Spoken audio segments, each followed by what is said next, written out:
खबर की।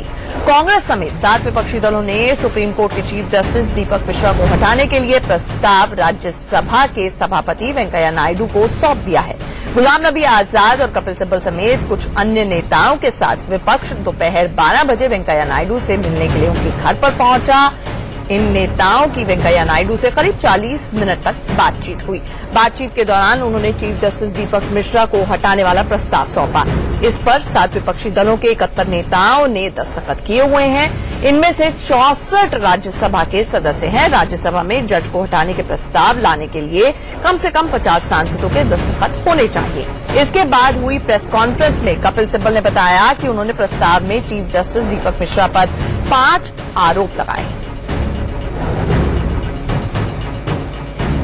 संविधान के अंतर्गत जो चीफ जस्टिस का जो पद है, जो मर्यादा उस पद की होनी चाहिए, उस पद की मर्यादा का चीफ जस्टिस ने उल्लंघन किया है। हम ये बात नहीं कह रहे। न्यायाधीशों ने, सुप्रीम कोर्ट के जजेस ने खुद पब्लिक में आकर प्रेस कॉन्फ्रेंस के द्वारा ये बातें देश के सामने रखी और कहा कि अगर चीफ जस्टिस साहब का ऐसा ही रवैया रहेगा तो लोकतंत्र खतरे में है। एक ये भी रास्ता है कि हम चुप रहते, लेकिन हमने संविधान के प्रति ओथ ली है और वो क्या है कि अगर संविधान का कोई भी ढांचा खतरे में आ जाए तो उसकी रक्षा करना हमारा लोकतांत्रिक संवैधानिक कर्तव्य है। और विपक्ष के इस प्रस्ताव को कांग्रेस समेत 7 दलों का समर्थन है। ये दल हैं Congress, NCP, CPM, CPI, SP, BSP और मुस्लिम लीग। हालांकि कांग्रेस दावा ये कर रही है कि चीफ जस्टिस दीपक मिश्रा को हटाने के पीछे राजनीति नहीं, बल्कि उनका मकसद एक संवैधानिक संस्था की रक्षा करना है। कांग्रेस का ये भी दावा है कि चीफ जस्टिस को हटाने के प्रस्ताव का संबंध जज लोया के मामले से नहीं है। उसने जज लोया पर सुप्रीम कोर्ट का फैसला आने से बहुत पहले ही वेंकैया नायडू से मिलने के लिए वक्त मांगा था।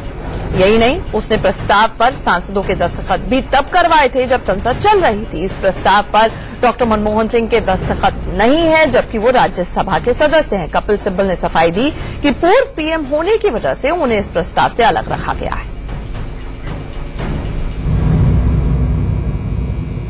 There is nothing. When we sought an appointment week back, had the chairman been here that day or maybe next day or the following day, we would have met him 1 week before, not only 6 days before, 5 days before. Not only that, the articles of charge don't have any reference to Justice Loya.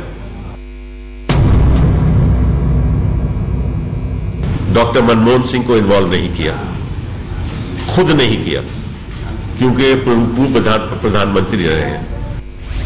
Supreme court के 45वें chief justice दीपक मिश्रा इसी साल अक्टूबर में retire होने वाले हैं। उन्हें हटाए जाने के लिए प्रस्ताव में विपक्ष ने 5 मुख्य तौर पर आरोप लगाए हैं।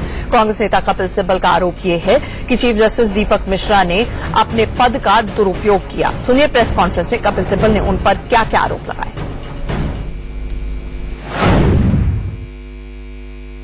जब सीबीआई चीफ जस्टिस साहब के पास गई कि हमारे पास सबूत है, एक जज शुक्ला साहब हैं जो सिटिंग जज थे, कि उनके खिलाफ कार्रवाई होनी चाहिए क्योंकि हमारे पास सबूत है, तो चीफ जस्टिस साहब ने वो सैंक्शन नहीं दी। तो जब चलमेश्वर साहब ने वो याचिका ली और कहा कि इसको हम बाद में दिन में सुनेंगे, तो तुरंत सुनने के पहले और जैसे ही सुनवाई होने लगी एक नोट आ गया चीफ जस्टिस साहब से, और ये याचिका 9 तारीख नवंबर को सुनवाई होनी थी 2017 को, तो नोट आ गया कि ये 6 नवंबर का नोट आ गया कि आप याचिका नहीं सुनिए, कोई और बेंच सुनेगा। एफिडेविट फाइल किया था जब वो वकालत कर रहे थे किसी जमीन के बारे में, और एक फॉल्स एफिडेविट, झूठा एफिडेविट फाइल किया था, और जो एडीएम ने फैसला दे दिया कि वो झूठा एफिडेविट था। चीफ जस्टिस दीपक मिश्रा को हटाए जाने के विपक्ष के प्रस्ताव पर विपक्ष बटा हुआ खुद ही नजर आ रहा है। विपक्ष में ही नहीं, कांग्रेस के भीतर भी मतभेद है। बिहार में पार्टी के साथ गठबंधन में शामिल लालू प्रसाद की आरजेडी और पश्चिम बंगाल की तृणमूल कांग्रेस उसके इस प्रस्ताव में साथ नजर नहीं आ रही है। दोनों दलों ने महाभियोग को लेकर हुई मीटिंग में भी हिस्सा नहीं लिया। हालांकि कपिल सिब्बल का कहना था कि कुछ दलों को इससे दूर रखा गया है क्योंकि उनके मामले सुप्रीम कोर्ट में लंबित हैं। लेकिन प्रस्ताव का समर्थन करने वाली प्रमुख वामपंथी पार्टी सीपीएम में भी इसे लेकर मतभेद की स्थिति दिख रही है। एक तरफ सीपीएम महासचिव सीताराम येचुरी ने प्रस्ताव को समर्थन देने की बात कही तो सीनियर लीडर प्रकाश करात ने कहा कि उन्हें इस संबंध में कोई जानकारी ही नहीं है। ओडिशा के सत्ताधारी पार्टी बीजेडी पहले से ही प्रस्ताव के समर्थन में नहीं है, लेकिन कांग्रेस के अंदर भी इस प्रस्ताव को लेकर मतभेद हैं। कांग्रेस नेता सलमान खुर्शीद ने कहा कि वो चीफ जस्टिस को हटाने वाले प्रस्ताव पर विपक्ष की चर्चा का हिस्सा नहीं थे। सूत्रों की माने तो खुर्शीद के अलावा अहमद पटेल, ज्योतिरादित्य सिंधिया, पी चिदम्बरम, अभिषेक मनु सिंघवी, वीरप्पा मोइली और मनीष तिवारी भी चीफ जस्टिस को हटाने के लिए लाए जा रहे प्रस्ताव से सहमत नहीं है।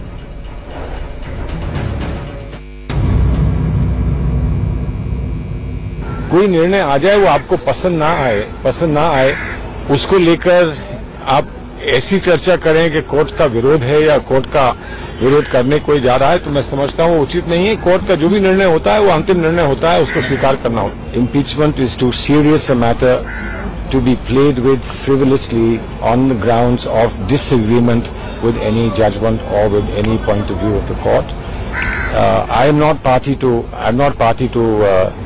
or privy to the discussions that have taken place between different parties, and therefore for me to reflect specifically on whether the grounds are justified or not justified would be unfair.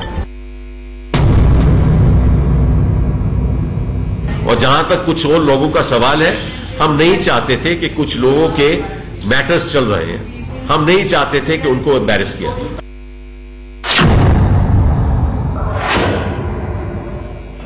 महाभियोग प्रस्ताव लाने की कोशिश तो Congress budget सत्र से ही कर रही थी, लेकिन जस्टिस लोया के फैसले के बाद कांग्रेस ने आनन फानन में इसमें तेजी दिखाई। लेकिन अब कांग्रेस में ही इसके विरोध में स्वर उठने लगे हैं। इसके पीछे दो राजनीतिक वजह साफ साफ नजर आती है, क्योंकि कांग्रेस के विरोधी नेताओं का ये कहना है कि जस्टिस मिश्रा राम मंदिर मुद्दे की सुनवाई कर रहे थे, अक्टूबर में रिटायरमेंट से पहले हो सकता है वो कुछ ना कुछ फैसला कर लेते। ऐसे में इस महाभियोग प्रस्ताव का फायदा बीजेपी ना उठा ले। और दूसरी कवायद ये रही कि जिस तरह से बजट सत्र के दौरान विपक्षी एकता नजर आ रही थी, आज जब महाभियोग प्रस्ताव के बाद प्रेस कॉन्फ्रेंस हुई तो उसमें मात्र गिने चुने दल ही नजर आए। बहुत से विपक्षी दलों ने इससे अपने आप को किनारे कर लिया। ऐसे में कांग्रेस को लगता है कि कहीं ये दांव भी उल्टा ना पड़ जाए। प्रकाश पांडे, इंडिया न्यूज, दिल्ली।